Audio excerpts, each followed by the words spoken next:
أي حلوان دو يحلوان بري سلازي بزي حاتيات كنكون كلنا نقوي تايلنا كن سدد كلنا مكراخ بس حنا نكلو قويتايس كريستوس وين انتايلو بزعبا نقوي تاتواهيلو كسي نابيت منقستي تمسعكم نابيت ما أسرتن تتوسدكم نسخاتكم أيكونكم انت ملسوه من دا اتناوشتهم زل منفس قدس السي ملس زهبالكم مو أجاكم كبلنا خلنا نريد انتاي طلعكم كون نحنا من قبزي بلهم رزنتي كنكون ياز قابل شي مبارخ قاليتي اتا سب كلتا لسان زي كونو يبل سب كلتا لسان زي كونو ابزي اتم كلتا لسان دزاربو قاليهم سوات حدا نقر النا تزاربو نخالوت كالئ نقر دزاربو ويكا حدا نقر يزاربو مو ترجمو جن كالئ غيرهم يهبلو كل تجس زلوهم زي قناعات يمزيات قالاتهم كأمن سلا زي قال تأمانነት يبلو من ما راح تخونوا هيكولون يمي سب كل تلسا ملحاسهم بتحدي حاسوت انداس زاربو حق خمسلو دليو سب كل تلسا كومزيل كانن دي خالكا مستزارب كايمكا انا كو خمز مالتي ايلون كاني يترجم لو ما ابچرچ كوميتاتي ملي يزلو كوم ملي يزلو سلازي اتي دياقون زبحال كمرص اندحر خوينو قالاتو امون زخونه قالاتو زي لواوت بعل كلتا ملحس زي كونه خوونالو امون سب خوونالو ويزلنا زلو أبقى بزرح ويني نمستاي زيد هب كخونا اللوخ قبلكا هذا سبعي ولوف ويني ويكا كالو برتوع مستا انت دستي انت خوينو نبيت صحفة ياقونات بقوع كخونا يكألني نمنتاي وتدستي مستا دستي انتاي يزقبر زلو كمزا عينة تزقبر سبسي نرؤسوز أيقت إني مالك نرؤسوسي كقطعت أرى أيكئرني مستي أمسي اختبر كلها تاسقو أي مستي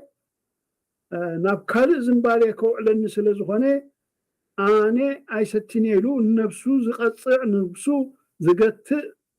نتحمق نقر أب أكالاتو زي وعل كخون كمزلو وإيو زمهرنا سلازي وتدياقون مستساتيو نقرات كواقع سلازخل مستز بحال كساتي كم زي بلو يو كمر مرزلوه رؤسو من انتخقات كخل نرؤسو من انتخقص كخل بعلو كمرح كان أب ذات أصي علاش تقص شو أنت مالتي رخص ربحة زيد اللي كأخونا له رخص ربحة أنت مالتيو حادثة جمزة زفتو أنت خوينو بفلاي دياقونات تباهيلو ندحت تصوعس شماغلتات باسترات تباهيلهم كصوعون كله أبتنا جنزب نجر اختمت خلها مبزحتو ጊዜ ንቤተ ክርስቲያን ዝኸውን ገንዘብ ጉዳያት ዝሕዙ ዲያቆናት ስለዝኾኑ ብቑዓት ኮይኖም ክርከቡ ኣለዎም እንድሕሪ ነዚ ርኩስ ረብሓ ዝገብሮ ሪኢኹም ይሁዳሲ ተሓዝ ገንዘብ ነይሩ ምስ በዓል ጎይታ ኢየሱስ ክርስቶስ ነገር ግን ርኩስ ረብሓ ደልዩ أحلفو نقويتا كهبو دليو مالتي نتي أبقال بوتاها أنتايب لنا هاني أتا سبيتي بخبور قبعات غيرا أقرو كدرزون كلا سي ازي قبعات زي ازي شتو زي تشيتو بزوح جنزب ممصانيرو إلو تزاريبو حجي انتاي بلنا قال املاح تايبل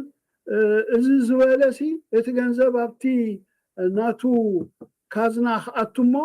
ንሱ ከም ድላይ ገይሩ ክፃወተሉ ደሊ እምበሪ ነታ ሰበይቲ ሓሊላ ወይ ከዓ ንቤተ ክርስቲያን ሓሊላ ኣይኮነን እንታይ ዳ ኣብቲ ናቱ ማሕፉዳ ምስኣተወሲ ካብኡ ከም ድላይ ገይሩ ከውፅኦ ከውፅኦ ጎይታ ከኣፈልጥ ነይሩ ኩሉ ትዝገብሮ ዝነበረ ኩሉ بمثالነት እንዳገበረ ብዙሕ ግዜ ይጠቅስ ይነግሮም ነይሩ ማለት እዩ ስለዚህ ሓደ ዲያቆን ሓደ ተሓዝ ገንዘብ ብሩኹስ ረብሓ ክደሊ ከም ዘይብሉ እንድሕሪ ንረብሓ ኮይኑ ዘገልግል ብቑዕ ክኸውን ኣይክእልን ብቑዕ ክኸውን ኣይክእልን ዝገርመኩም ኣብ ገሊኡ ቤተክርስትያናት እዚ ናይ በርዝዴይ ሰርቲፊኬት ገለመ ናይ መርዓ ሰርቲፊኬት ገለ ከተውፅእ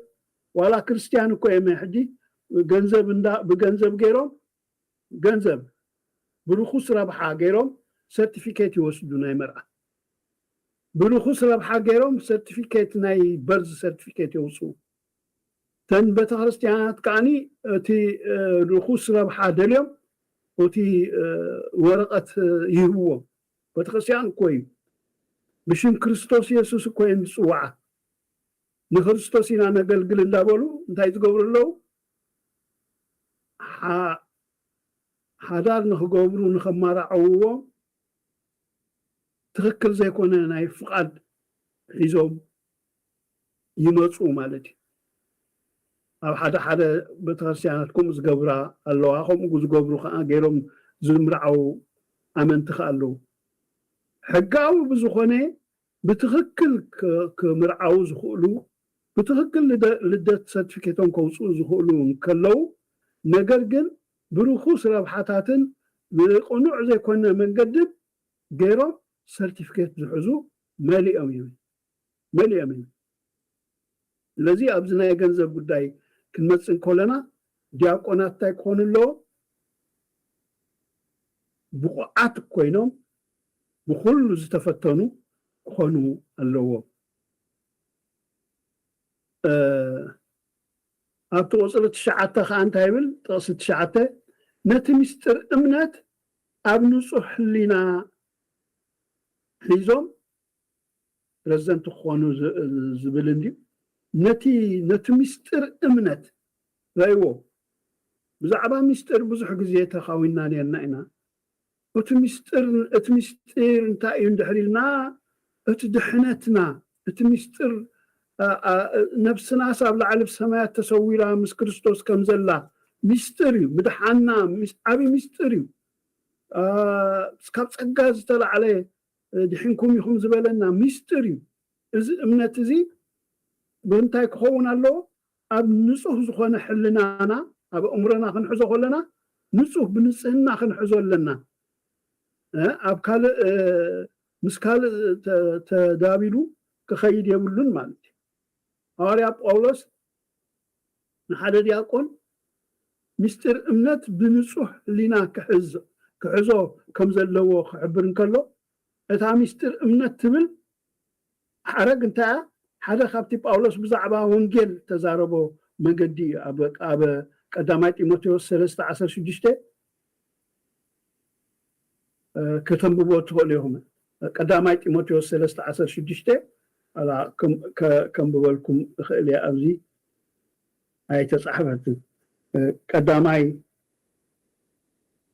تنببنايا صبو مخنياتو تاشمو سلاز أفافونت تلزبنا قدامي تيموثيوس معرف 3:16 بحقي اتمستر أملخو عبيو يبل نسو اتبسقا تقلصي بمنفس صدقي نملأختي ترأي أبا هزاب تسبكي أبا عالم تأمني ناب كبري عرقي هجي اتمستر امنتنا ብዛዕባ ኢየሱስ ክርስቶስ እንጂኒ ኢየሱስ ክርስቶስ ጽቡቕ ጌርና ንፈልጦ እቲ ምስጢር እዚ ስለዚ ነዚ ምስጢር እዚ ዝሕዝ እቲ ምስጢር እምነት ሲ ኣብ ውሽጢ ሕልንኡ በቃ ተሰሪቱ ኮፍ ዝበለ ክኸውን ኣለዎ ብመንፈስ ቅዱስ ዝተወልደ ዝመፀ እቲ ቃል ስጋ ኾነ ክብል ከሎ ኣብ ማርያም ዝሓደረ ከዓ ብመንፈስ ምስ ተወልደ ከዓኒ መላእኽቲ ይተገሊጹ መጀመርያ እቲ መንፈስ ኣብ ውሽጢ ማርያም ዝነበረ ሲ ንመላእኽቲ ተገሊጹሎም ኣብ ውሽጢ ዘሎ መንፈስ ሲ ክርስቶስ ኢየሱስ እሞ ስለዚ ንሱ ሰብ ኮይኑ ኣምላኽ ክነሱ ሰብ ኮይኑ ክወፅእ ካባኸ ኢሉ መንፈስ ቅዱስ ብመላእኽቱ ቢሉ ዝተረኣዮ ክገልጸልና ከለና ስለዚ እቲ ምስጢር ኣብዚ እዩ ዝገልጾ ማለት እዩ ከም ውፅኢት ናይዚ ከዓኒ እዚ ሓሳባት እዚ ዲያቆን ነቲ ናይ ሓቂ ወንጌል ከይወላወሉ ኣጽኒዖም ክሕዝዎ ከም ዘለዎም ዘመልክት እዩ ማለት ተኾነ ግን እዚ ብቕዓት እዚ ንእምነት ሓደ ሰብ ዝጠቃልል ጥራይ ኣይኮነን ከመይሲ ነቲ እምነት እቲ ብንጹህ ሕሊና ክሕዞ ዘለዎ ክበሃል ከሎ ማለት ጠባይ ሓደ ዲያቆን ምስ እምነቱ ዝሰማማዕ ክኸውን ከም ዘለዎ እዩ ነቲ እዚ ምስጢር እዚ ምስጢር እምነት እዚ ንኹላህና እውን ዝምልከት እዩ ማለት እዩ ናይ እግዚአብሔር ሽም ተባረኸ እዩ ናይ እግዚአብሔር ሽም ተባረኸ እዩ ስለዚ መንቅብ ዘይብሉ ጎደሎ አልቦ መንቅብ ዘይብሉ ጎደሎ ዘይብሉ ማለት እዩ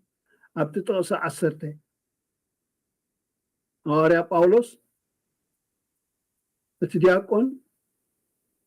ቅድም እንታይ ክኸውን ኣለዎ ክፍተን ኣለዎ ክምርመር ኣለዎ ከምዚ ዝኾነ ትንቢት ክፍተን ኣለዎ ይብለና ክምርመር ኣለዎ ትንቢት ካብ ቃል ኣምላኽ ድዩ ካብ እግዚአብሔር ድዩ መርምሩ ይብለና ከምኡ ኸዓኒ እዚ ዲያቆን ክምረጽ እንከሎ ንኣገልግሎት ክመጽእ እንከሎ ኣቐዲሙ ክፍተን ኣለዎ ክምርመር ኣለዎ ከምዚ ናብ ዩኒቨርሲቲ ክትኣቱ ብቑዕ ዲኻ ኣይ ብቑዕን ማትሪክ ትወስድ ከምኡ ኸዓኒ ክትፍተን ኣለካ እንድሕሪ ሓሊፍካ ኣብ ዩኒቨርሲቲ ክትኣቱ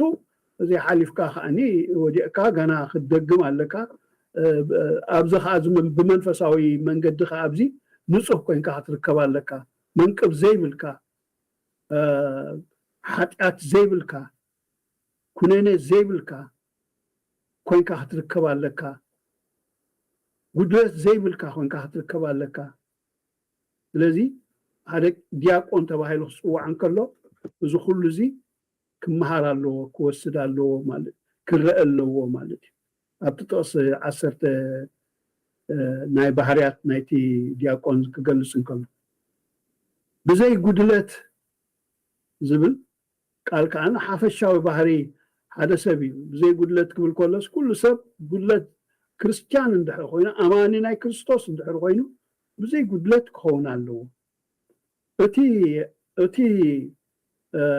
ዲያቆን ከዓ ከምኡ ብዘይ ጉድለት ክኸውን ጳውሎስ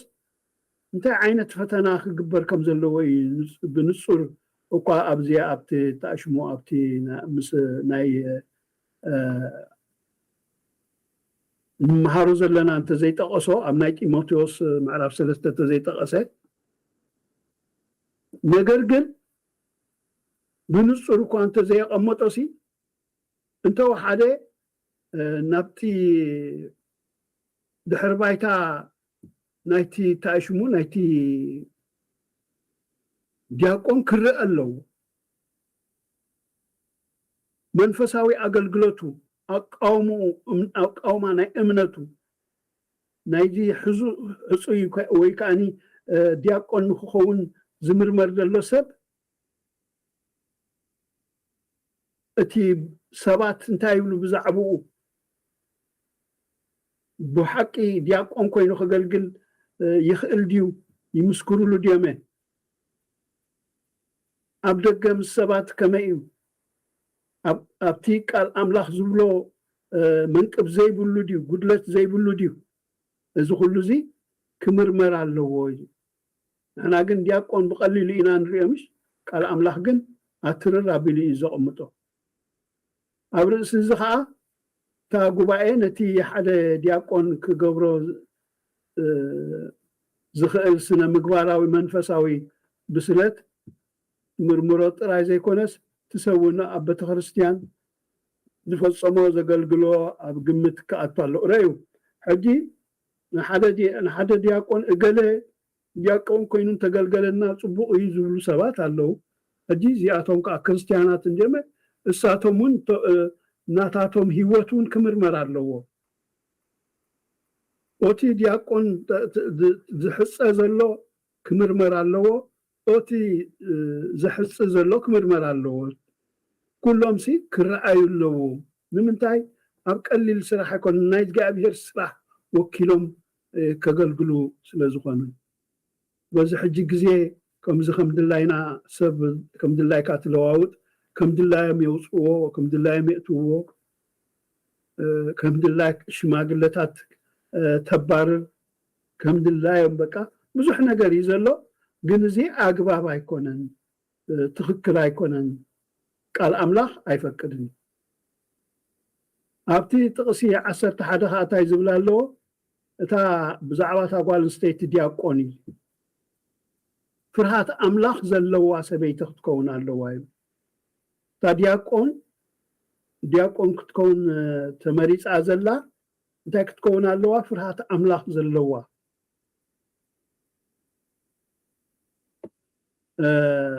ንዝኾነ ንወዲ ወይ ንሰብኣይ እንዲሁ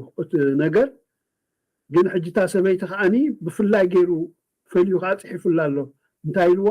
ፍርሃት ኣምላኽ ዘለዋ ክትከውን ኣለዋ እዩ ንኩሎም ተባዕታይ ይኹን ነታ ጓል ኣንስተይቲ ዝምልከት እኳ እንተኾነ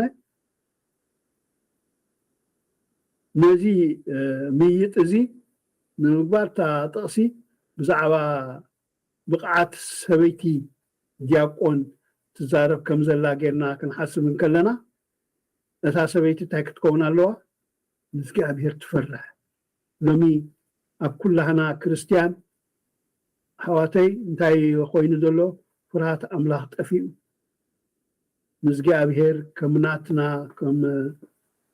ፍሉይ ከምቶም እስራኤላውያን ስጋ ብሕጂ እንታይ እዮም ዝብሉ እግዚአብሔር ናትና እዩ ናይ ማንም ኣይኮነን በቃ ናይ ኣሕዛብ ኣይኮነን ናይ ካልኦት ኣይኮነን ንሓና ጥራሕ ይተዛርበና ምሳና ንዓና ጥራሕ ይዘፍቅረና ንሕና ጥራሕ ኢና ደቁ ከምኡ ዓይነት ከምኡ ጌርና ከዓ ንሕና ሕጂ ንእግዚኣብሔር ከም ናትና ከም ኣባሓጎና ገለ ጌርና ወሲድና እቲ ፍርሃት ናይ ኣምላኽ ረሲዕና ኢና ጠፊኡ የለን ደቂ ኣንስትዮ ጥራሕ ዘይኮነሲ ዝኾነ ኩሉ ተኣሽሙ እቲ ፍርሃት ኣምላኽ ኣድላይ ከም ዝኾነ እዩ ዝሕብረና ናብዚ ብመሰረት ጳውሎስ ኣንስቲ ዲያቆናት ክቡራት ክኾና ዘይሓምያ ሓመይቲ ክኾና ከም ዘይብለን ጥንቁቃት ክኾና ከም ዘለወን ብኩሉ እሙናት ክኾና ከም ዘለወን ብኩሉ እሙናት ክብል ከሎ ሕጂ ብኩሉ ኣርኣያ ክኾና ኣለወን ሎሚ ኣብ ቸርች ዝግበር ነገራት ኩላህና ንሪኦ ዘሎ እዩ ብዙሕ ሽግር እዩ ዘሎ ነገር ግን እታ ሰበይቲ ዲያቆን ክትከውን ብዛዕባ እቲ ዘምፅኣና ትምህርቲ ዲያቆን ክትከውን እንድሕር ኮይና ክብርቲ ተኸቢራ ትነብር ማለት መንቅብ ዘይብላ ከምቲ ብላዕል ዝረኣናዮ ረዛን ክትከውን ኣለዋ ኣኸቢርካ ክትሪኣ ክትክእል ኣለካ ካልኣይ ሓማይት ከዓኒ ክትከውን የብላ ሕሜት ዝበሃል ወይ ከዓ ዘረባት ትዝርግሕ ክትከውን ከም ዘይብላ እዩ ዝነገረና ሰበይቲ ሓደ ዲያቆን مسته زيت ستي كتكون كم زلوا خاني يو زنقرنا نايز قابل شمي بالا صبو وصاني كتقبل نخمزي أمثال فردي أب زعقت نقرات كتعطو يبلان أما ودعتها بكل أمون يبل بكل أمون كتكون اللوا يبلنا بزي منكب أب قدامات موتيوس معرف حمشت تقصى عسرته بتي بقعتاسي بكل مداياتسي بمن تكون الله بمنتي بتمنفساوي نجر كل شيء كم تبقى كوينو زركب حدا سب حاتيات زي بلو نتبطاب زي بلو كوينو زركب كومو خاني كوينا تركب كم زلوا يتأصلنا إذا حفشاوي بقعات تي مستشماقلتاتون بزي منكب زبلو أبتي قداماي تيموتيوس معرف سلسته خلته بزي منكب كونا لو تيتوس ون حدا شدشته كم يبل نتوم دياقونات نتوم مرحتي عبيتي تاش مزي بلوم يبلوم منكب زي بلوم دياقونات كاني منكب زي بلوم كم زخونو يأذنا بقداماي تيموتيوس معرف سلسته تقص 10 تزرعنا منكب زي بلوم سبعي حانت سبيت خونا اللو واحد دياقون كايلو تتقص 10 تخلته انتاي كبل اللو انتاي خونا اللو ابتقص 10 حدا بزعباتا نايتا سبيت دياقوني نجيرنا ابز تقص 10 تخلته خاني سبعي حانت سبيتي خونا اللو تا سبيتون كوم و سبعي حدا سيت حدا سبعي خونا اللو يا تقامت سخنت حرق زيا بزبالة منقدي مترقاما جن سبعي لسبيتو زلوو تأمان النت كم زملكت غير كامردو حانت سبيتي كخونا اللو سبعي حانت سبيتو خونا اللو بخالا أبها هلاخا أبهيوتو سميعتاوي يخون بأكالاوي يخون بسخونا منقد مداياتسي بسكال سبيتي ركب كهلو يبلون نخالقت بزسدع منقدي قال اتم دياقون دقوم ندقومن ابايتومن اصبيقوم زستنابرو خونو لوم بلابت قصري 10 تخلته توصل 10 تخلته تايلو ندقومن ابايتومن اصبيقوم زستنابرو نايز قابل شمي بارخ حدا دياقون منفساوي مراحي سبيتون دقون بسنة سرعات زم حاد الكون اللو أبزي دقخا خب مسارتون دحري صبو غيركا زي عبي خايو دحر مسمر كتتحزو ما يتخيليني خا سلازي دقخا خاسنا سرعات زي بلو من دحر خوينو أستر كتكون شماقلة كتكون دياقون كتكون أي تخيلني هذا دياقون منفسه مراحي كخون دحر خوينو دقون سبيتون حدارون منبابرون بسنة سرعات زستنابر أصبيقو زم حدر كخون له كوز ترفه دقو خم حدر ندحر زي كالكوين سبيتو خم حدر ندحر زي كالكوين نبيتو خم حدر ندحر زي كالكوين كوسن ندحر زي كالكوين نسبيتو زي أمنا ندحر خوين متأممان ندحر زي اللي بتجزا تايك خونا يكلني دياقون خونا يكلني بقو أيكونن أزجاب هرشيم تبارك يكون سلزي التقبارات نايت دياقون بزح عندي تزرزرات ነገር ግን ኣብዚ ነካውን እንከለና ሞ ትቀንዲ ኣብታ ቤተክርስትያን ኣብታ ትርአ ቤተክርስትያን ወይ ከኣነ ኣብታ ናይ ከባቢ ዘላ ቤተክርስትያን ኣብዚ ናይ ዩኒቨርሳል ቤተክርስትያን ዘለው ዲያቆናት ዝፍጽሞ ሓላፍነት ወይ ከዓ ተግባራት እንታይ እዩ ምስቲ ምምሃርን ምጉሳይን ቤተክርስትያን ዘይተሓሓዝ እጂ ሓደ ዲያቆን ኣብቲ ትምህርቲ ወይ ከዓ መምህር ክኸውን ኣይኮነን ግድን ክምህር ኣይኮነን ሓደ ዲያቆን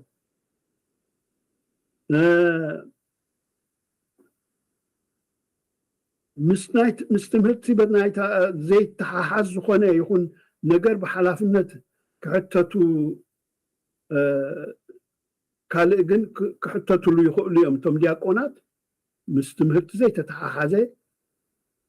ካልእ ግን ክሕተቱሉ ይኽእሉ እዮም ንኣብነት እቲ ሓላፍነት ዝሕተቱሉ ጉዳይ እንታይ እዩ ሞደኣ ኢልና እንድሕር ሓዲትና ንኣብነት ነታ ቤተክርስትያን ዘድሊ መሳለጥያታት ኣሎ ተፈላለየ ኣቑሑት ኣሎ እቶም ዲያቆናት ንንብረታ ቤተክርስትያን ናይ ምምሕዳር ሓላፍነት ክስከሙ ግቡእ እዩ እዚ ከዓ ንኣገልግሎት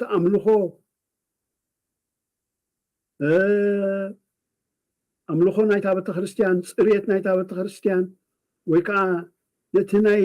ድምፂ መሳርሕታት ንምምራሕ እቲ ቦታ ናይ ኣምልኾታት ምድላው ዘጠቃልል ናይዞም ዲያቆን ታሹም ተግባራት ካልእ ነቲ ግብረ ሰናይ ኣብ ግብረ ሃዋርያት ምዕራፍ 6 ክንርኢ ከለና ግብረ ሃዋርያት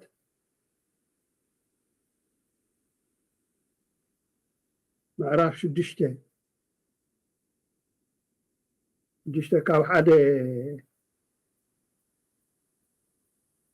ካብ ሓደ ስጋዕ 6 ዘሎ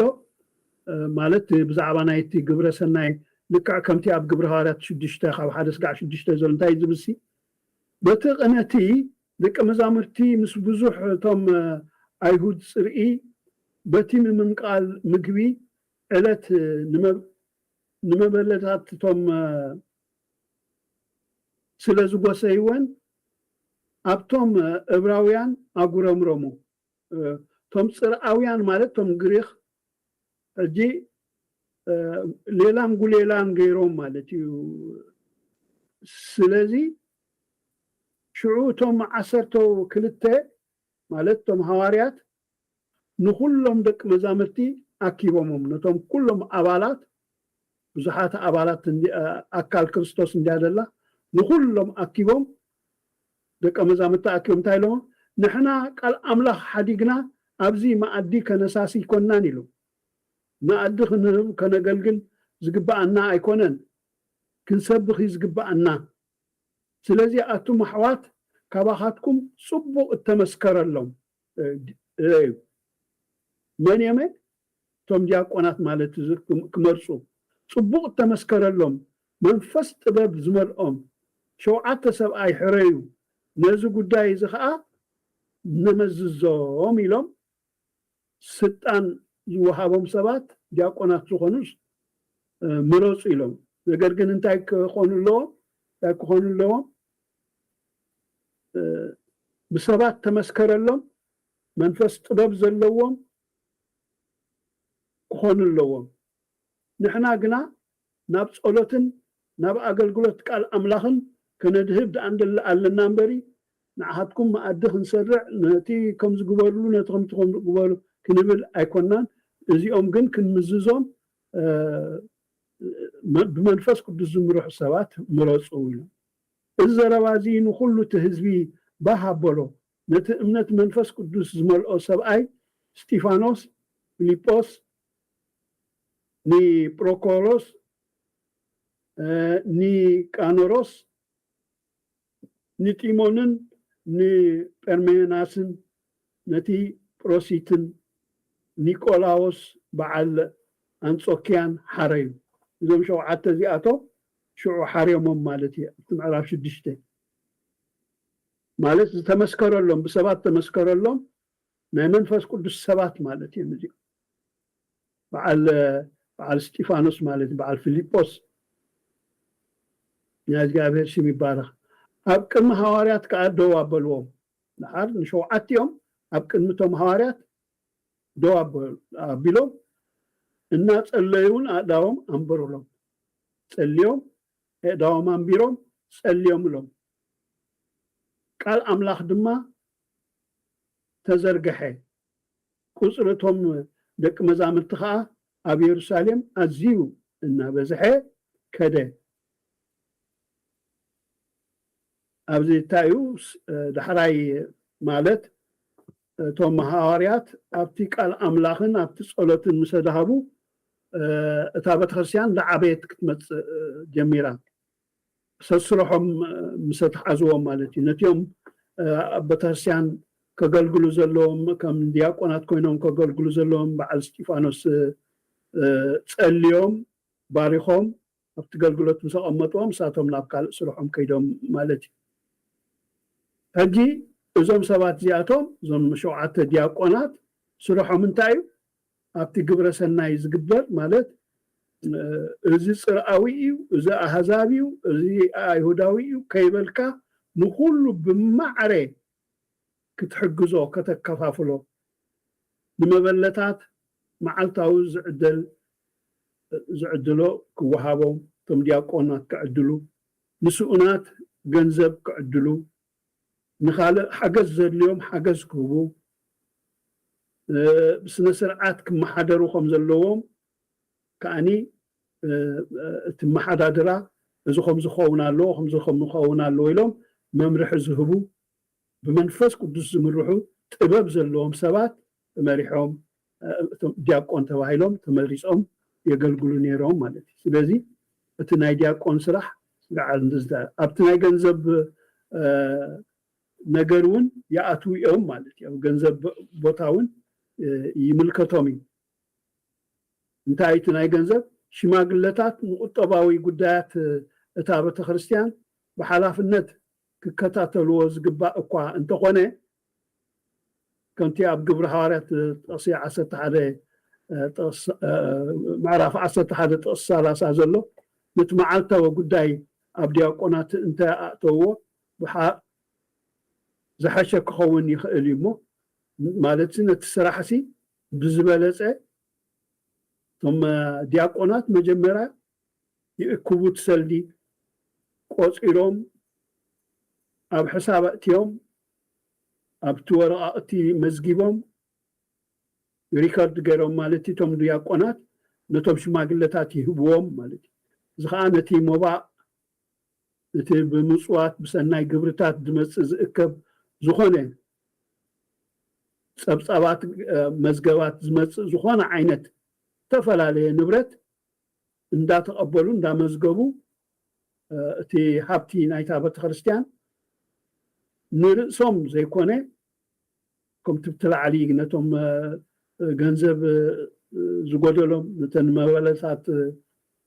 ክወሃበን ነቶም ስኡናት ገንዘብ ክወሃቦም ሓገዝ ዝደልዩ ሰባት ሓገዝ ክህብዎም እቲ ገንዘብ ስነ ስርዓት ብጸብጻብ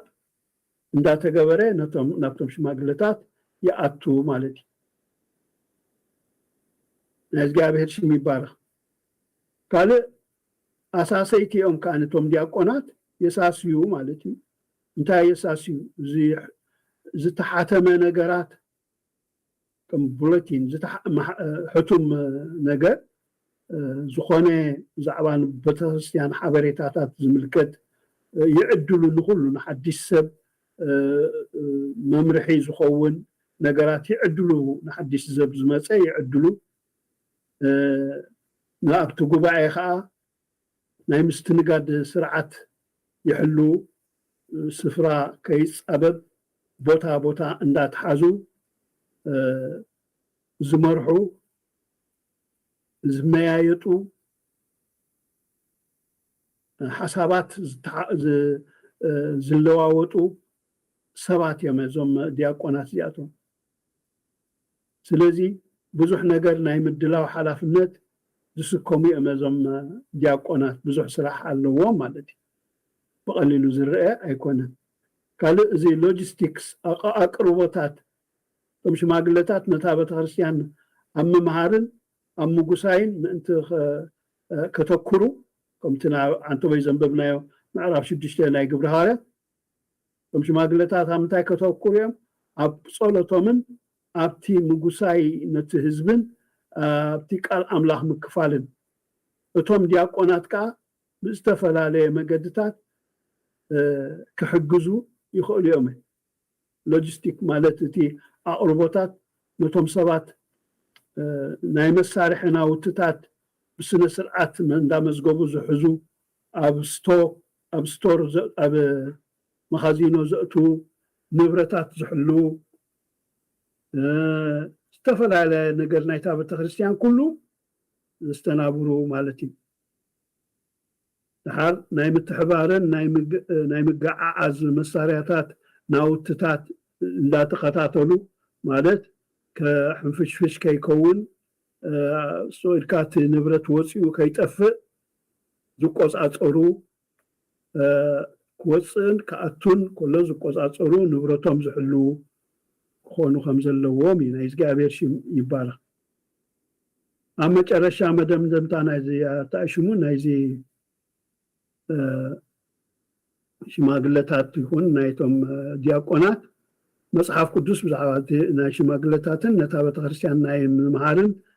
ናይ ምራሕን ሓላፍነት ከም ዘለዎም ተነጊሩና እዩ ቶም ዲያቆናት ግን እንታይ ኣብቲ ኣገልግሎት ዝያዳ ዘተኩሩ ግድኦም ኣብቲ ናይ ኣገልግሎት ምስሳይ كنت حجي زرعنا 4-5 عينت أقلقلتات كوميو مالت أكالاوي ويكاني فيزيكال دليتات جزياوي قدايات بتغرستيان زكناونو توم دياقونات مالتي دياقونات نزي قدايات زي كمالو خلو شماقلتات كا منفساو دليت نتا بتخرستيان نتا أكال كريستوس زدليا نتقباء زدليو مقوساي محلاو بتنقاقي مرأي ليلانقو ليلان كيهلو بفللاي كيهلو بسرعات نزدليو سرعات حيزوم كونهم كم زلوهم يحلو مالتي يكون نبرتم دياقونات نايتا محبر أكال منفساويان مراحتقوا انت زي كونو كمتم شماغلتاتن كمتم باستراتن بحرياتهم جن لكع كمتي كله أقداسي ابتمريحنة سلطان دلو كموخا كمرمرا له سلازي دياقونات نتي معرف أبا قدامي تيموتيوس معرف 3 تقليسو زلو ناي مصحف قدس ممرحيتات بقعتات كمالؤو كمرمرو كم زلوا نايز قابير شي يبارك ازي تمرتنا ابز ودينا لنا ساعتنا اخي يمسلني تمرتنا ابز ودينا لنا ابز اصل زمص زلو سنبت مالتيو 32 تمرتي اندينا تماهنا ابزي ناي حفشاوي ممرحي نصنعاتن ابيتن حدش يوت زبل شوعات معرفات سلازي اذا شوعات معرفات صميقنا زمص زلو سنبت صميقنا نرينينا بدحريو بزعبا زحفشاو ممرحي ناي صنعاتن ابيتن حدش يوت زبل كنودينا زمص زلو صومن سنبت مالتي ناي شوعات معرف زتمهرنايو 32 تمرتي عينت مالت فري زخانة تمرتو بحاصيرو تاشمو سمرايز كنغورينا كنمهاروينا كمزخاخر من تخونا الناس مص زلو سمون كنودوينا مالتي ابزغن بزعبا بتخريستيان تمرتنا ودينا لنا زغابير يبارككم زغابير طياقه لكم طياقه تقربوا تخليكم هذا طلع كاني حدشتين تلخم نقيدها تقبلوا تدليو بذا ساعات زيا قويتها قبل دلو تبل عند الله اب فيسبوك يكون ابتي يوتيوب يكون زخنه ጎይታ ክትቅበሉ ትኽእሉ ኢኹም ደድሕረይ ክትብሉ ኢኹም ብድሕሪኡ ሓፈሻዊ ክንፅሊ ኢና ንዝሓመሙ እውን ክንፅሊ ኢና ናይ እግዚኣብሔር ሽም ተባረኸ ይኹን ድሕሪኡ ተኣሽሙና ክንዓፁ ኢና ክብሪ ኩሉ ንኢየሱስ ይኹን ስለዚ ሕጂ ናብቲ ጎይታ ዝቕበሉ ተለዉ ንዓኣቶም ኣቐዲምና ክንፅልየሎም ኢና ደድሕረይ ክትብሉ ኢኹም እምበኣረይ ጎይታ ክትቅበሉ ትደልዩ እግዚኣብሔር ኣቦ ነመስግነካ ኣለና ክብሪ እውን ንህበካ ኣለና በዛ ሰዓት እዚኣ ጎይታ ኢየሱስ ክርስቶስ ኣብ ቤተ ክርስቲያን ዘለዎ ስልጣን ቤተ ክርስቲያን እውን ዘለዎ ኣገልግሎት ሰሚዐ ብትክክል ተረዲኡኒ ናባኻ ክመፅእ ክትቅበለኒ ህይወተይ ንዓኻ እህብ ኣለኹ ሓጢኣተይ ይቕረበለለይ በደለይ ኩሉ ብደምካ ሕፀበለይ ንሽመይ ኣብቲ ሰማያዊ መዝገብካ መዝግበለይ ዘለዓለም ምሳኻ ክነብር ከዓኒ ሓልወኒ ኣሜን እግዚኣብሔር ጎይታ ሰራዊት ነመስግነካ እናኽብረካን ኣለና ነዞም ሕጂ ዝፀለዩ ንስኻ ትሪኦም ንሕና ዘይንሪኦም ጎይታ ዝተቐበሉ በዛ ሰዓት እዚኣ እግዚኣብሔር ኣቦ ደቅኻ ጌርካ ክትቅበሎም ንስኻ ክትሕልዎም ካብ ክፉእ ዘበለ ኩሉ ብጥዕንኦም ብምእታው ሙፅኦም ካብ ዝሓለፈ ሓጢኣት ኩሉ ምሕረት ጌርካ እግዚኣብሔር ኣቦ ኣቦታኻ ከተንብሮም ናይ ዘለዓለም ህይወት ክትህቦም ብጎይታ ብኢየሱስ ክርስቶስ ሽም ንፅሊ ኣለና እግዚኣብሔር ኣቦ ካብ ዝሓለፈ መርገም ኩሉ ነፃ ክኾኑ ብኢየሱስ ክርስቶስ ሽም ካብ ናይ ዘርኢ መርገም ነፃ ክኾኑ ብጎይታ ብኢየሱስ ክርስቶስ ሽም ካብ ፀልማት ናብ ብርሃን ይመፁሎሞ ናይ ፀልማት ስራሕ ኩሉ ካብኣቶም ተቐንጢጡ ክኸይድ ብሽም ኢየሱስ ንፅሊ ኣለና ስለ ዝሰማዕካና ተመስገን ደቅኻ ስለ ዝገበርካዮም ተመስገን እግዚአብሔር አቦ ስለዚህ ሎም መዓልቲ ዝመሃልካና ብዛዕባ ቤተክርስቲያን ቃ ነመስግነካ ኣለና ክብሪ ንህበካ ኣለና ነዚ ዝተመሃልናዮ ናብ ውሽጥና ክሓድር ብጎይታ ብኢየሱስ ክርስቶስ ሽም ኣምላኸይ ከነ ኣብ ተግባር ከነውዕሎ ክንክእል ክትረዳእናን ክትሕግዘናን ብጎይታ ብኢየሱስ ክርስቶስ ሽም ንፅሊ ኣለና እግዚአብሔር ጎይታ ሰራዊት ዝተረፈ ዘመንና በዚ ዝተመሃልናዮ መሰረት እንዳገልገልና ቃልካ ንብዙሓት እንዳመስከርና ናብ ጎይታ ከነምፅእ ኣብዛ ዝወደቐት ዓለም ኣብዛ ፀልማት ዘላ ዓለም ናብ ብርሃን ከነምፅእ ክንክእል ወንጌል ከነሰራጩ ክንክእል እትሕግዘና ብጎይታ ብኢየሱስ ክርስቶስ ሽም ፀጋኻ ክትብዛሓልና ንፅሊ ኣለና ስለዚ ሰማዕካና ተመስገን እግዚአብሔር ኣቦ በዛ ሰዓት እዚኣ ከዓ ደቅኻ ዝሓመሙ ብጎይታ ብኢየሱስ ክርስቶስ ካብዚ ሕማም እዚ ነፃ ክትገብሮም ክትፍውሶም ብሽም ኢየሱስ ሕማም ዘበለ ኩሉ ክቕንጠጥ ንፅሊ ኣለና ዝተፈላለየ እግዚአብሔር ኣምላኽ ተፅዕኖ ዝገብር ሕማም ዘጎብጥ ሕማም ዘዕውር ሕማም ናብ ዘይኮነ ዝመርሕ ሕማም ብጎይታ ብኢየሱስ ክርስቶስ ሽም ኣሞራል ዝሕዝ ኣእምሮ ዝሕዝ ልቢ ዝሕዝ ብጎይታ ብኢየሱስ ክርስቶስ ሽም ክትፍውሶም ንፅሊ ኣለና ብጎይታ ብኢየሱስ ክርስቶስ ሽም ተፈወሱ ክኾኑ ንፅሊ ኣለና እግዚአብሔር ኣቦ ጸሎት ናይ ብዙሓት ክትምልስ ንፅሊ ኣለና ብዙሓት ንዓኻ ዝፅበዩ ካለው እግዚአብሔር ጎይታ ሰራዊት ካባኻ ዝደልዩ ሰባት ኣለው እግዚአብሔር ኣምላኸይ ለይትን መዓልትን ንኢትካ ዝፅበዩ ንቃልካ ዝፅበዩ መምርሒ ካባኻ ዝደልዩ መሊኦም ኣለው እሞ ብጎይታ ብኢየሱስ ክርስቶስ ሽም ጸሎቶም ሰሚዕካ መልሲ ክትኮነሎም ንፅሊ ኣለና ብናዝራዊ ብኢየሱስ ክርስቶስ ሽም ብጎይታ ብኢየሱስ ክርስቶስ ሽም ጸሎቶም መልሲ ክረኽቡ ንፅሊ ኣለና ንስኻ ንፅልዩ ኩሎም መልሲ ትህብ እግዚአብሔር ኢኻ እሞ መልሲ ከይሃብካ ሱቕ ኣይትብልን ኢኻ እሞ እግዚአብሔር ኣቦ ንደቅኻ ከዓ ኩሉ ሰናይ ዘበለ ትቕርበሎም ኢኻ እሞ ነመስግነካ ንባርኸካ ኣለና ብፍቕርኻ ኢኻ ፀዊዕካዮም እሞ እታ ፍቕሪ ከዓ ስጋዕ መጨረሻ እያ ምስኣቶም ትኸይድ ምሳና ትኸይድ እሞ ነመስግነካ ኣለና ፍቕርኻ ፈፂሙ ካባና ስለ ዘይፍለ ተመስገን ስለዚ ትምህርቲ እዚ ተመስገን ስለቲ ዘይንገር ኣሰራርሓኻ ተመስገን ነዛ ኤሪ ባይብል ንስኻ ኣምላኸይ ኣብቲ ክበፅሕ ዘለዎ ደረጃ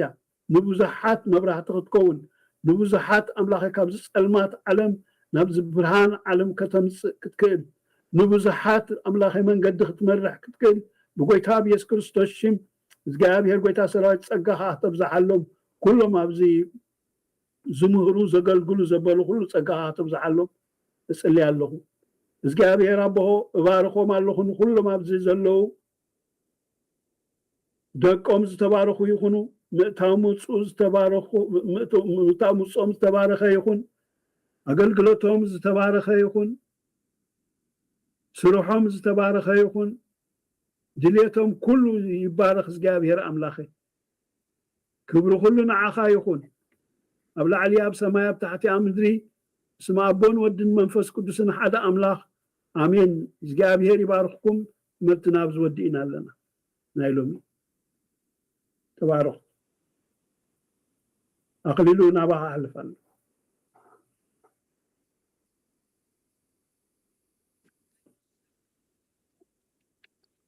አሜን እግዚአብሔር ይመስገን በሀብተ ጎይታ ኢየሱስ መመሊስ ይባርካ ቅፋት ቃሉ መመሊስ ይፈተልካ አሜን ጸጋን ሞገስን ኃይልን ለሊያ ኢየሱስ ክርስቶስ ፕሮግራምና በሀብተ ጸልይልናል ፕሮግራምና ወዲናልና በሰላም ቤታ ሲባርኩ ሁላችሁም አሜን